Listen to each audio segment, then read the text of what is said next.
Donc, dans le volet de droite de ce grand retable de la Nativité, nous avons une Annonciation traitée de manière tout à fait classique, c'est-à-dire avec la Vierge agenouillée. Dans l'art du Moyen-Âge, Marie est à un pupitre. Ici, on ne voit pas le pupitre. En revanche, on voit bien le bouquet de fleurs dans un vase qui est devant elle, avec ces 3 fleurs de lys qui symbolisent évidemment la Trinité, mais aussi avec leur blancheur, l'Immaculée, hein, la pureté, la virginité de Marie. Alors Marie fait aussi ce geste très traditionnel qu'on retrouve dans beaucoup de sculptures et de peintures du Moyen-Âge, avec un geste double de la main. Parce que dans son oui, je vais dire, il y a 2 faces. Il y a l'acceptation, le oui qui dit oui, je veux bien.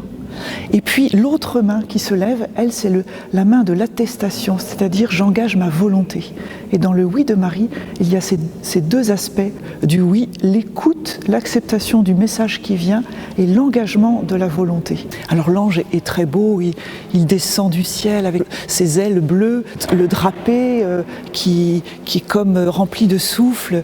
Et puis lui, il a un geste très très délicat pour dire à Marie la phrase qui est figurée sur le vitrail « Je vous salue pleine de grâce ».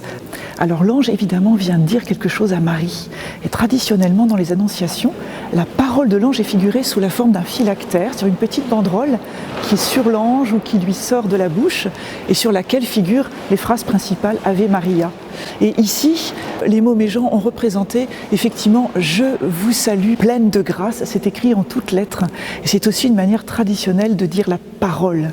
Et cette parole, évidemment, elle est très importante parce qu'elle va changer le monde.